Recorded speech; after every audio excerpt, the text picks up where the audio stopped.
Hey guys, just wanted to do a quick recap of today to try to keep this under like 7-8 minutes. Just give you a little bit of thought process behind what it is that I looked at, why I didn't really see any sort of valid trades, and yeah, all that kind of fun stuff. So right now, the way that it sits, let me just get my Asian session range. So this is going to display the New York session for us.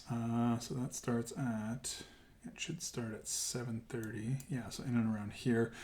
Technically, it should start at 7, so I'm going to actually fix that. But what I was looking at was, okay, so ultimately structure was basically controlling the market in this region in terms of the 15-minute. Obviously, we're reacting to higher time frame demand. You can just see the delivery that happens into here. We don't have any liquidity to sort of target. So we would have needed to see like a nice change of character, shift in order flow to really mitigate this, maybe see some sort of confirmation, but it didn't end up following through. So some people were asking, why didn't you take shorts in here on refined POYs up here? And very simply put, this right here is not a chalk. That's really all it boils down to. So a change of character or shift in order flow should happen over the course of at least 2 candles, at least in my opinion. What I mean by this is our pullback should be 1, 2, possibly 3 candles to be able to deem it as a minor structure point to be able to then see an order flow shift.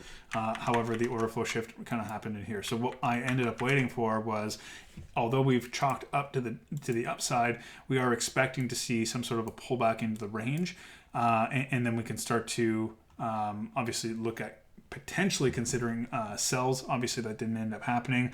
I still think that this will end up getting mitigated.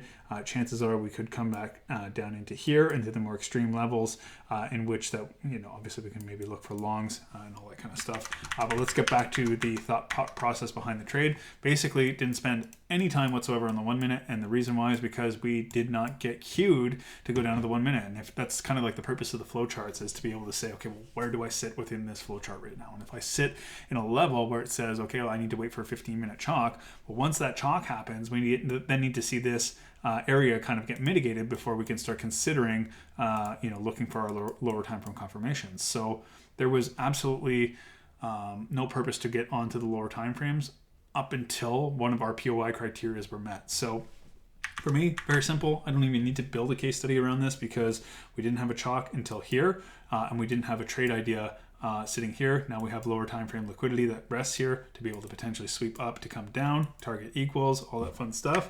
But right now, the way that it sits and how it sat during the session, there was no valid trade idea. And I talked a lot more about this and the very specific components or mechanical components rather in the welcome video number 2. That's in the welcome section in the video content section. So if you have not watched that, this is just kind of like a very brief overview of what's kind of covered in there. And we also correlate the flow charts, both pro trend and counter trend trade ideas to be able to understand it and be able to trade both the extremities of the leg, which are in fact sitting right here from a demand perspective and here from a supply perspective. So go check that out. Like I said, this is kind of just like a very brief overview to kind of set you up to watch that. So have a good one.